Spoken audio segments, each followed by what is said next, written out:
এত নারীর মধ্যে মজা না হইলে বিশ্ব সুন্দরী খুঁজে পায় কেমনে? বিশ্ব সুন্দরী খুঁজে পাইছে, ওর বাড়ি গেছে হুজুর ইউটিউবে ঢুকে খুঁজতে খুঁজতে খুঁজতে খুঁজতে জাহান্নামের 7টা রাস্তায় দৌড়েছে। দৌড়াইয়া এক রাস্তায় দেখে পৃথিবীর সেই সুন্দরী নারী হয়ে রয়েছে। এর সাথে মোটামুটি মোলাকাত করছে ভাবের মতো অন্তরে অন্তরে কইরা এর ইচ্ছা রকম অন্তরের জিনার মধ্যে ঢুকাইছে। ঢুকাইয়ে এটার পুরা হৃদয়ে ঢুকানোর পরে না এবার কইছে যে তোমরাও দেখো। আল্লাহ হেদায়েত দান করুন, আল্লাহ হেদায়েত দান করুন, আল্লাহ হেদায়েত দান করুন, আল্লাহ সবার আগে আমাকে হেদায়েত দান করুন। বেতরকারি লাগবে বলতে না বলতে পকেটে হাত দিয়ে দেখে বাবায় যে টাকা দিছিল সে টাকাও হারায় গেছে। এখন পাগল হয়ে কাঁদতেছে, আমি বাবার সামনে কেমনে যাব? এদিকে বাবা ব্যাট নিয়ে দাঁড়ায় আছে, এত সময় কেন আসো না? আজকে তুই বাজার আনলেও ফিনান্স ছাড়া তোরে ঘরে ঢুকাবো না। কিন্তু সন্তান টাকা পর্যন্ত হারায় পাগল।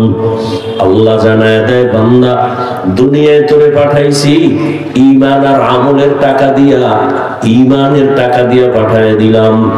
দুনিয়ার বাজারে যাইয়া আমল নামের কিছু সদাই করবি, নামাজের আমল, রোজার আমল, পর্দার আমল, নেক আমল গুলো করবা। কিন্তু দুনিয়ার মানুষ এসে দেখে দুনিয়া দিয়ে অনেক সুন্দর সাজানো গুলশান, এত সুন্দর সুন্দর বাড়ি, এত সুন্দর সুন্দর গাড়ি, এগুলো দেখে পাগলাম মজা পেয়ে গেছে। মজা পাইয়া এখন তার যে আখিরাতের কিছু কাজ আছে তার খবরই নাই। হঠাৎ করে বারবার ওয়ার্নিং চলতেছে, শরীরের মধ্যে কখন দাড়ি উঠছে, দাঁড়িয়ে এসে আমাকে জানায় দিছে তোর কিন্তু বাড়ির প্রস্তুতি তাড়াতাড়ি নে, সময় কম।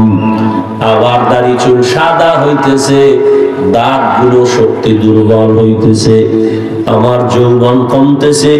আমাকে বারবার আমাকে জানানো হচ্ছে তুমি রেডি হয়ে যাও। আল্লাহ পাক রব্বুল আলামিন আবার পেছনে কিছু লোক লাগায় দিলেন, দুনিয়ার রং তামাশায় পড়ে যেন আমার গোলাম আসল বাড়ির কথা ভুলে না যায়। নবীরা গিয়ে বুঝাইতে থাকেন, নবীদের পরে সাহাবায়ে কেরাম বুঝাও, তাদের পরে কিয়ামত পর্যন্ত উলামায়ে কেরাম বুঝাইতে থাকো। আল্লাহর কথাটা স্মরণ করায় দাও, তোমার এই দুনিয়া থাকার জায়গা না, আসল জায়গা তোমার জন্য আখিরাত। দুনিয়াতে তুমি থাকবা কতক্ষণ? যারই জিগাই সে বলে একদিন থাকার কোনো গ্যারান্টি নাই। কিন্তু সেই একদিনের জন্য একটা ঘর বানাইছো, ঘর বানাইয়া আবার ভেতরে এসিওয়ালা রুম বানাইয়া এবার ছিদ্রগুলো সব বন্ধ করতেছো, বাহিরের আলো বাতাস যেন ভেতরে না ঢুকে, এসির বাতাস যেন আমার কোনো ডিস্টার্ব না হয়। সামান্য একদিন, দুদিন, 3 দিন, 1 মাস, 2 মাস, 1-2 বছরের জন্য তুমি সুন্দর একটা ঘর বানাইছো, কিন্তু এই ঘর তুমি মরে গেলে কেউ তোমারে ঘরে রাখবে না। তোমার আপন সন্তান, পরিবার সবাই ঘর থেকে নামায় দিবে, বলবে বের হয়ে যাও। এমন ঘরটারে এত সুন্দর করে সাজাইছো, ছিদ্রগুলো বন্ধ করে রাখছো, এসির বাতাস যেন ডিস্টার্ব না হয়, ঠান্ডা হতে যেন কোনো ভেজাল না হয়, বাহিরের কোনো বাতাস যেন ঢুকতে না পারে, তাহলে এসি আমার ডিস্টার্ব হয়ে যাবে। 2-3 দিনের জন্য যেই ঘরটা এত সুন্দর করে সাজাইছো, এর মানুষ তোমার আমার সামনে যে কবর, এই কবরের ঘর তোমার একদিনের 2 দিন না, হাজার হাজার হাজার বছর ওই কবরে পড়ে থাকতে হবে। আমাদের আব্বা জান আদম নবী কত হাজার বছর হয়ে গেল মাটির কবরে পড়ে আছেন। অন্যান্য নবীরা লক্ষ লক্ষ নবী পয়গম্বর ওই মাটির ঘরে। এরপরে আপনার আমার নবী 1500 বছর হয়ে গেল, তোমার আমার আরো কত বছর ওই মাটির ঘরে থাকতে হবে। ওই ঘরটা সাজানোর জন্য কি রেডি করছো? সামান্য সময় দুনিয়ার ঘরে থাকার জন্য কত সুন্দর করে সাজাইছো, কবরের ছিদ্রগুলো বন্ধ করছনি। যেই ঘরে ছিদ্র দিয়ে ঢুকবে সাপ, যেই কবরের ঘরের ছিদ্র দিয়ে ঢুকবে জাহান্নামের আগুন, ওই ছিদ্রগুলো এখন যদি বন্ধ করে না যাও, তুমি কবরে যাওয়ার পরে ওই ছিদ্র দিয়ে কবরের মধ্যে জাহান্নামের আগুন ঢুকবে। তুমি বড় লোক না ছোট লোক কেউ জানবে না, ওই কবরে তোমাকে কিছুই ক্ষমা করবে না। কবরে যাওয়ার পরে কে ধনী কে গরিব কে আলেম কে মূর্খ কোনো ভেদাভেদ থাকবে না। সবার বেলায় তিনটা প্রশ্ন করা হবে। এক নম্বরে রবের পরিচয় দাও, দ্বিতীয় প্রশ্ন ধর্মের পরিচয় দাও, তৃতীয় রাহমাতুল লিল আলামিনের পরিচয় দাও। নবী বলেন ওখানে গিয়া এই তিন প্রশ্নের জবাব যারা দিবে তাদের জন্য কবর হবে রওজাতুম মির রিয়াজিল জান্নাহ। আর যারা জবাব দিতে পারবে না তাদের জন্য কবর হবে হুফরাতুম মিন হুফারিন নার। অনেক পণ্ডিত কিন্তু বলতেছে কবরে আযাব হবে না। চরমনের জমিনে ঘুমান্ত ওলিয়ে কামেল সৈয়দ ইসহাক রাহমাতুল্লাহ আলাইহি লিখেছে, ও দুনিয়ার বাবারা, যদি তোমরা বলো কবরে আযাব হবে না, আলহামদুলিল্লাহ, তোমারও কোনো পেরেশানি নাই, আমারও পেরেশানি নাই। কিন্তু কবরে গিয়ে যদি দেখো বেনামাজির কবরে জাহান্নামের আগুন, কবরে গিয়ে যদি দেখো সাপ, কবরের মধ্যে গিয়ে যদি দেখো আযাব, তখন বলো তোমার বা উপায় কি, আমারও বা উপায় কি? আর আযাব হওয়ার তো দলিলের অভাব নাই। আবার এই দেশে আমার আল্লাহ নগদ কিছু দেখাইছে, কত কবরে সাপ বিচ্ছু দেখা গেছে, আবার কত কবরে 30 বছর পর্যন্ত লাশটা কাফন সহ তাজা, সাদা কাফনে একটা দাগও লাগে নাই। এই বাংলাদেশেই দেখা গেল যত কবরের লাশ তাজা পাওয়া গেছে, একটা কবর বেনামাজির না, সব হলো নামাজির কবরের লাশ। আর যত কবরের ধোঁয়া সাপ বিচ্ছু আগুন দেখা গেল, সব হলো বেনামাজির লাশ। এ আল্লাহকে চিনো না রে বান্দা? মহামারী করোনায় তোরা সোজা হইলি না? তাকায় দেখ আমেরিকার ভেতরে আগুন জ্বলতেছে কতদিন ধরে। দুনিয়ার পরাশক্তি আমেরিকা রাশিয়া এত পাওয়ার, সারা দুনিয়াটাকে আঙ্গুলের ইশারায় কন্ট্রোলের জন্য চেষ্টা অপচেষ্টা করে, কিন্তু দুনিয়ার সব দিকে আঙ্গুল তুলতে পারে। কিন্তু টর্নাডোর যে আগুন জ্বলতেছে, শত হাজার বাড়ি ঘর ধ্বংস হয়ে যাচ্ছে। সব দুনিয়ার দামি দামি সব কোটিপতির বাড়ি ঘর সেখানে ধ্বংসের স্তূপে পরিণত হয়ে যাচ্ছে। এত তাদের শক্তি প্রয়োগ করতেছে, এখনো পর্যন্ত আগুন পারছে নিবাইতে, এখনো পর্যন্ত আগুন নিবাতে পারে নাই। দেখেন না এগুলো? এরপরও চিনো না যে আমার আল্লাহ কত ভয়ঙ্কর? আমার আল্লাহর জাহান্নামের আগুন আরো কত ভয়ঙ্কর হবে। দুনিয়ার আগুন থেকে 70 গুণ জাহান্নামের আগুনের তাপ হবে বেশি। জাহান্নামীদের আগুন 500 বছর দূরের থেকে তাপ লাগবে, চামড়াগুলো খসে খসে পড়ে যাবে। ও আল্লাহর বান্দারা, আরে আমরা তো পাগল হয়ে যাই নাই, তোমাদেরও পাগল বানাতে বলি নাই। আমি হুজুর ঠিক, তবে তোমাকে হুজুর বানাবার জন্য অন্ধের মতো বয়ান করি না। ও বাবা, তুমি দুনিয়ার লাইনে চলো, ব্যবসা করো, চাকরি করো, স্কুলে পড়ো, কলেজে পড়ো, কোনো বাধা নাই। আমরা বলি না, আমিও বলি না, অন্তত তুমি আমার মতো হুজুর হও। আমি পাস করলিওয়ালা, তুমিও হও না। না না, আমি কওমি মাদ্রাসার সন্তান, তুমিও কওমিতে যাও, না হয় জাহান্নামী হবা। একবারও বলি নাই, ভয় নাই, কখনো বলবো না। আমি পীরের মুরিদ, তোমাকে বলি নাই তুমিও পীরের কাছে যাও, না হয় জাহান্নামী। বলি নাই, ভয় নাই, বলবো না। আমি তাবলীগের লাইনের সন্তান, তুমি তাবলীগ না করলে জাহান্নামী, এ কথা কখনো বলি নাই, বলবো না। আমি বরং তোমাকে আরো সাহস দিয়া যাই, রে বাবা, তুমি ব্যবসা করো, চাকরি করো, স্কুলে পড়ো, কলেজে পড়ো, তুমি ডাক্তার হও, ইঞ্জিনিয়ার হও, প্রফেসর হও, তবে বাবা আমার আল্লাহর গোলাম হইয়া কবরে যাও, মদিনাওয়ালার আদর্শের মালা গলায় লাগাও। তুমি ভাবতেছো মদিনার আদর্শ মানলে হুজুর হওয়া ছাড়া উপায় নাই। কে তোমাকে ভুল মেসেজ দিল? তুমি স্কুলে পড়ো, এবার দেখো তো বাবা, তোমার মতো স্কুলে পড়ুয়া জেনারেল লাইনের কত সন্তান জীবনে কোনোদিন মাদ্রাসায় পড়ে নাই, আলিফ বা তাও জানে না, কিন্তু জেনারেল লাইনে থাকিয়া কোরআন শরীফ শিখে বলছে, 5 বেলার নামাজ পড়ে, মা বাবার খেদমত করে। হুজুর না, মাদ্রাসায় পড়ে নাই, এমন জেনারেল লাইনের সন্তান তোমরাই সাক্ষী দাও, আসেনি? Doctor, engineer, professor, OC, DC, SP, RAB, army, police, BDR, 5 বেলার নামাজি দাড়িওয়ালা, বলো আসেনি? তুমি কেন পারতেছো না বলো? ওয়াজ শেষ, আর এত ওয়াজ দিয়ে কি করবা? ওয়াজ শেষ, এখন শুধু হিসাব মিলাও। তোমার লাইনের যুবক স্কুলে পড়ে, কলেজে পড়ে, চাকরি করে, ব্যবসা করে, RAB, army, police, BDR, OC, DC, SP, ব্যবসায়ী, চাকরিজীবী, দাড়িওয়ালা, নামাজি যদি হতে পারে, তুমি পারো না কেন?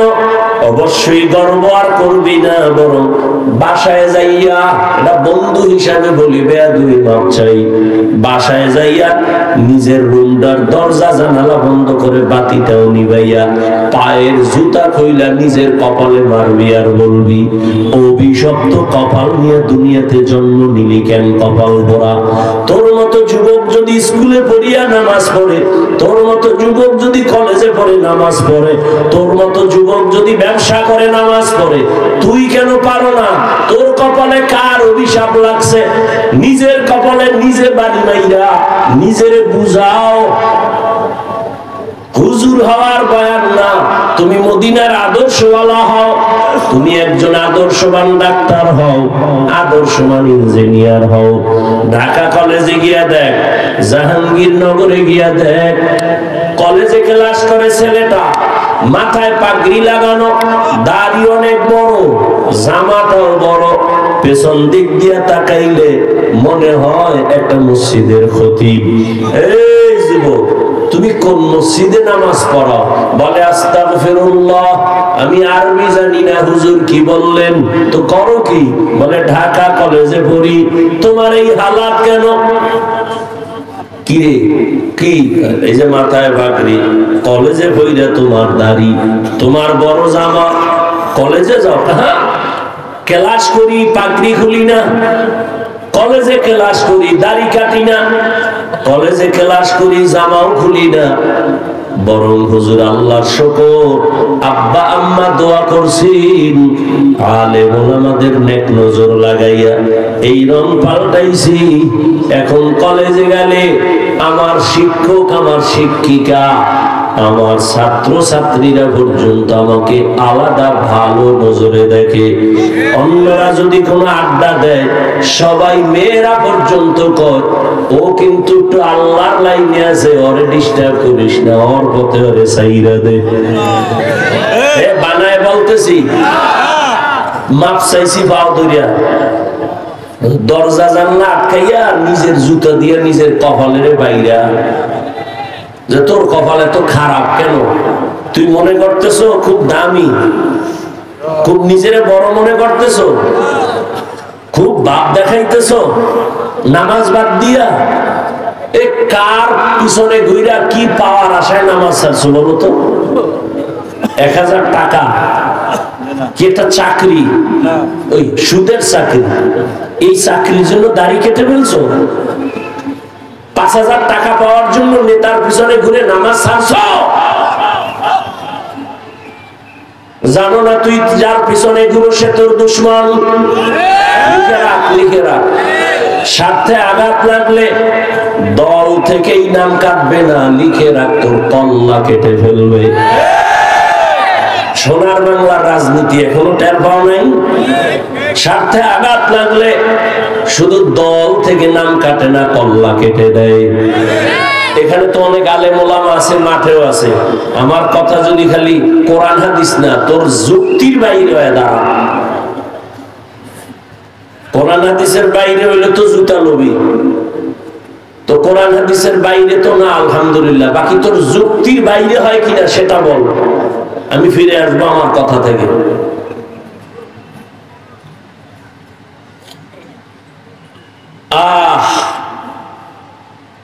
নামাজ বাদ দিয়া নিজের খুব বড় মনে করো না। আর রাসূল কি কইছে হাদিসে, যারা নামাজ পড়ে না এরা পৃথিবীর সব থেকে বড় চোর। তুই তো চোর, তুই বড় মনে করো কেন? ও গ্রামের মুরব্বীরা শুনছি আগে কইতো চোরের বড় গলা, এই জন্য তোমার বড় আওয়াজ না। নবীজি বলেন বাইনাল আবদি ওয়া বাইনাল কুফরি তারকুস সালাহ, মুমিন আর বেঈমানের মধ্যে ব্যবধান হলো নামাজ। বেঈমানেরা নামাজ পড়ে না, মুমিনেরা নামাজ ছাড়ে না। মাকুন সুসতি নামাজে পাঞ্জেগানা ফাওয়াইলুন লিল মুসাল্লিনাল্লাযিনা মুমিনারা ইনামাজ ইমদাদ দা ইস্তাঈনু আয়াতে তুরআবখা। খারাপ লাগে আপনাদের? কি যুবক বাবা, কয়দিন আর বাঁচবা? আচ্ছা, মানুষের একটা শখ থাকে তাই তো, দাড়ি কাটার মধ্যে জানি কি স্বাদ, নাচ গান দেখলে জানি কি মজা। এই অবস্থা কিন্তু আমার অন্তরও আছে, আমিও আমার অন্তরও, কিন্তু তোর মধ্যে গুনার আকর্ষণ আছে, আমাদের মধ্যে নাই, বরং আরো বেশি। আমারও মাঝে মাঝে নফস তো ভিতরে আছে, প্রত্যেকটা মানুষেরই কিন্তু আঘাত করে। চল চল নাচ গান দেখ, মোবাইলটা খুলে দেখ, নারীদের নাচ গানে কি মজা। হ্যাঁ, এত নারীর মধ্যে মজা না হইলে বিশ্ব সুন্দরী খুঁজে পায় কেমনে? বিশ্ব সুন্দরী খুঁজে পাইছে, ওর বাড়ি গেছে হুজুরে ইউটিউবে ঢুকে খুঁজতে খুঁজতে খুঁজতে খুঁজতে জাহান্নামের 7টা রাস্তায় দৌড়েছে। দৌড়াইয়া এক রাস্তায় দেখে পৃথিবীর সেই সুন্দরী নারী বয়ে রয়েছে, এর সাথে মোটামুটি মোলাকাত করছে ভাবের মতো অন্তরে অন্তরে কইরা, এর ইচ্ছা রকম অন্তরের জিনার মধ্যে ঢুকাইছে। ঢুকাইয়ে এটার পুরা হৃদয়ে ঢুকানোর পরে না এবার কইছে যে তোমরাও দেখো। আল্লাহ হেদায়েত দান করুন, আল্লাহ হেদায়েত দান করুন, আল্লাহ হেদায়েত দান করুন। আল্লাহ সবার আগে আমাকে হেদায়েত দান করুন। এরে আল্লাহর বান্দারা, কোথায় আমল, কোথায় আখলাক, কোথায় চরিত্র?